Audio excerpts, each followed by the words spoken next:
छठी शताब्दी में भारत दुनिया के सबसे प्रसिद्ध धार्मिक आंदोलनों में से एक बौद्ध धर्म का जन्मस्थान है।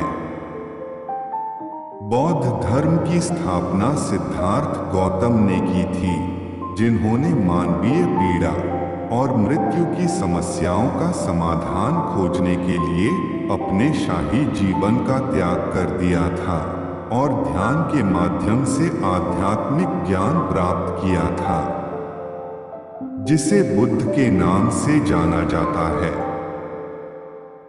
यह पूरी तरह से बुद्ध के जीवन, उनके ज्ञान प्राप्ति और उनकी शिक्षाओं पर आधारित है।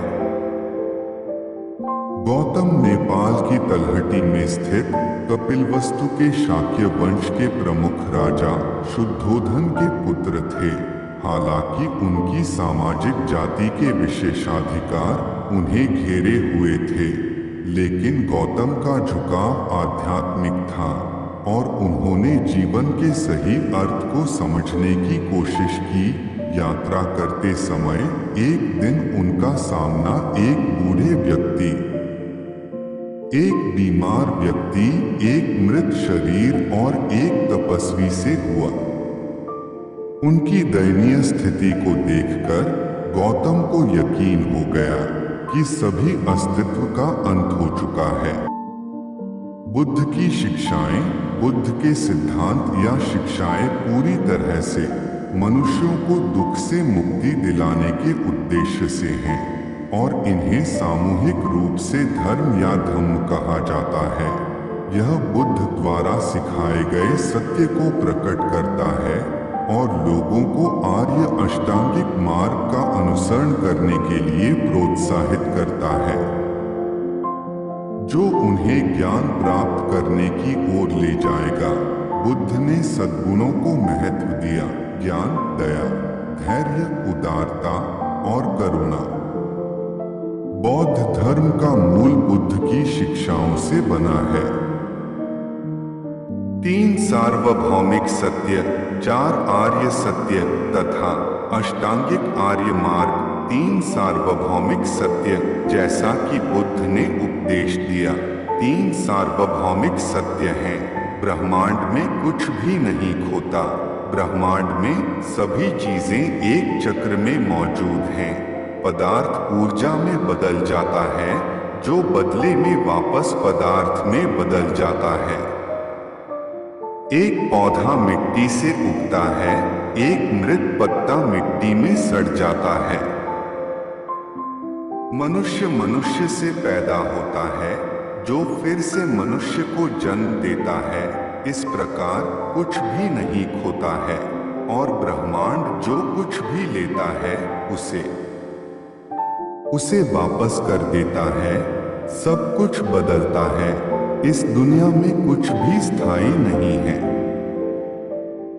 जीवन हमेशा बदलता रहता है, नदी की तरह बहता रहता है। जीवन कभी खत्म नहीं होता, यह विकसित होता रहता है, ठीक वैसे ही जैसे मनुष्य अपने पूर्वजों से विकसित हुआ है। हमारा आदर्श स्व बदलता रहता है। कारण और प्रभाव का नियम।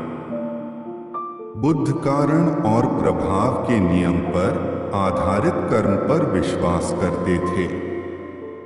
उनका मानना था कि मनुष्य जो कुछ भी बोता है वही काटता है। इस जीवन और अगले जीवन में मनुष्य की स्थिति उसके कर्मों पर निर्भर करती है और उसे अपने कर्मों का परिणाम भुगतना पड़ता है। न तो बलिदान और न ही ईश्वर से कोई प्रार्थना मनुष्य के भाग्य को बदल सकती है। अच्छे कर्म अच्छे परिणाम देते हैं, बुरे कर्मों के बुरे परिणाम होते हैं। अष्टांगिक आर्य मार्ग। बुद्ध ने बुद्धि, नैतिक चरित्र और एकाग्रता के विकास पर जोर दिया। अपने ज्ञानोदय के बाद बुद्ध ने अपने पहले उपदेश में दुख से मुक्ति के लिए 8 गुना महान मार्ग निर्धारित किए। वे हैं समय, समझ, सम्म, दिट्ठी। यह 4 आर्य सत्यों की सच्ची धारणा को संदर्भित करता है। सही विचार, सम्मा संकल्प, व्यक्ति को सही और गलत इरादे के बीच अंतर करने में सक्षम होना चाहिए। सोच में स्पष्टता अच्छे चरित्र के निर्माण में मदद करती है। सम्यक वाक हमें सदैव दयालुता पूर्वक सचेत होकर दूसरों का सम्मान करते हुए और उन पर विश्वास करते हुए बोलना चाहिए। सही कर्म सम्मनता, इसमें दूसरों को चोट पहुंचाने, दूसरों की आलोचना करने से बचना और अच्छा व्यवहार करना शामिल है। किसी के कार्यों से किसी भी तरह से दूसरों को चोट नहीं पहुंचनी चाहिए या परेशानी नहीं होनी चाहिए। समयक आजीविका सम्मा अजीब बुद्ध ने सलाह दी कि दूसरों को नुकसान पहुंचाकर अपनी आजीविका न कमाएं और दूसरों को दुखी करके खुशी न पाएं।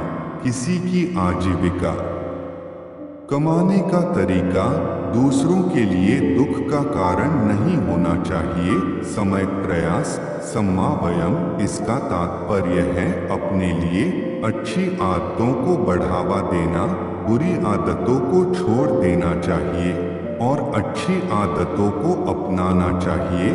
सही जागरूकता सम्मा सति, इसका तात्पर्य स्वयं, शरीर, दृष्टिकोण और भावनाओं पर ध्यान केंद्रित करना है।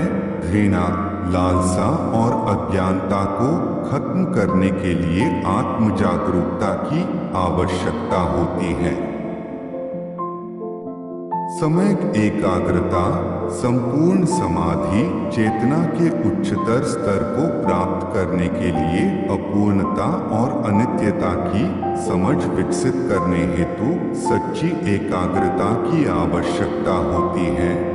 यदि कोई व्यक्ति अष्टांगिक आर्य मार्ग का अनुसरण करता है तो वह निर्वाण प्राप्त कर सकता है, जो कि सर्वज्ञतापूर्ण स्पष्ट जागरूकता की स्थिति है, जो इच्छा और दुख से मुक्त है, जन्म और पुनर्जन्म के चक्र से मुक्ति है, जिसमें केवल शांति और आनंद है।